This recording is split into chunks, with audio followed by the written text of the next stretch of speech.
Hi, my name is Yaffa Palti, and today we're going to be talking about starting within positive speech and ourselves. The thing is, speech, words, they are so powerful. They can literally make or break someone's entire life.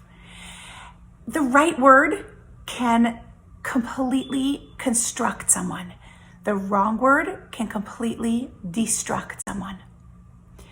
And I don't think we understand really, truly, fully how powerful our words are and the impact that they can actually have on another person. You know the famous quote, "Sticks and stones may break my bones, but words will never harm me." Really? No. I revised that quote. Okay, you want to hear it? You're welcome to put it on a t-shirt. "Sticks and stones may break our bones, but words will send me to therapy for the rest of my life." Yeah. Words are so powerful. In fact, this is why Yom Kippur, the holiest day of the year, a day that is so high and lofty, a day of reflection, a day of reparation, a day of rectification. You would think that the first tefillah, welcoming in this holy, high, lofty day would be about any of those things, but it's not. The very first tefillah is the tefillah of Kol Nidre, where we're standing up and we're saying, "Hashem, if there's anything I said this year that I didn't mean or that I didn't fulfill, please annul it. Get rid of those words that were meaningless, that I wasted." Because that's how powerful words are. We can't even enter the holiest day of the year if there were words that came out of our mouths that we didn't fulfill, or if there were words that were used for the negative instead of the positive. So what are words? Words are a gift to humankind as a way to bring the abstract into reality. Words concretize our abstract thoughts. So each word starts out as a thought. So speaking negatively about someone or towards someone starts in one place. It starts with thinking negatively about them or towards them.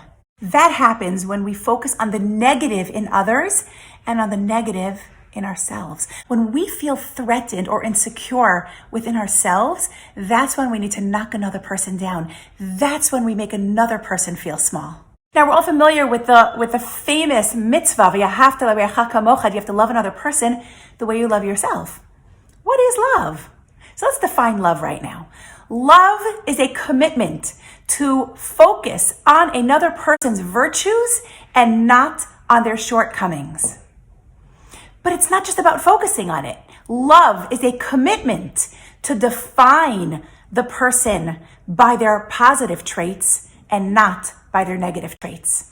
You know, we're all multidimensional. And we all have inclinations that we sometimes use for the positive, and then we're weaker in certain areas. Love means that we are committing to defining the person by their positive traits, by their qualities, and not by their weaknesses. To truly, really love someone, our husbands, our children, our parents, or anyone else in our lives, we need to focus on the things they're doing right and not on the things they're doing wrong. And we need to respect them for it and praise them for it. But where does it start? It starts with kamocha.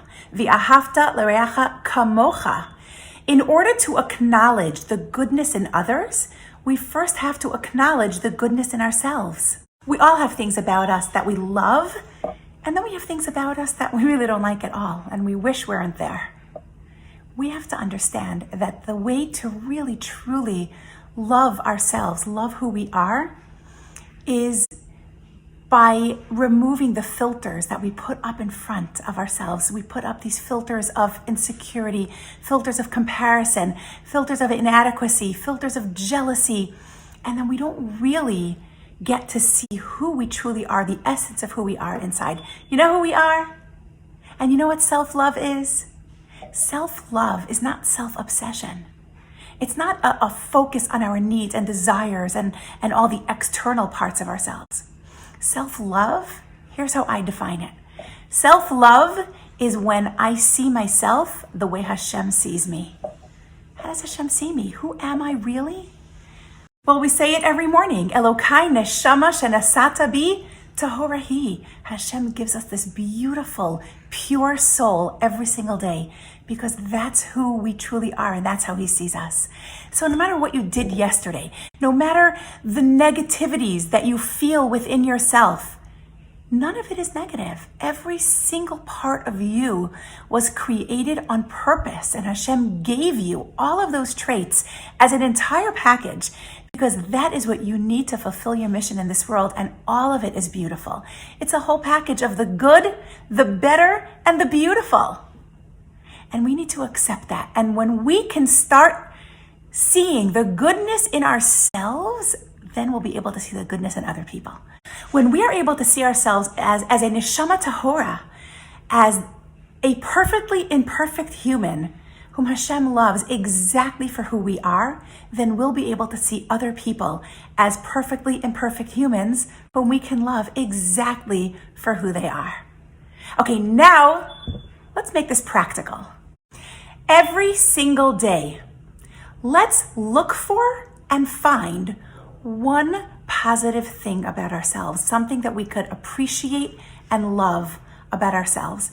And let's start giving ourselves a lot more credit and a lot less criticism. And every single day, let's find something beautiful and wonderful about the people in our lives, about our husbands, about our children, about our parents.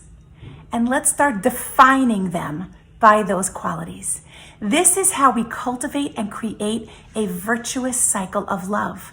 And this is how we start thinking positively about others. And this is how we start speaking even more positively about others.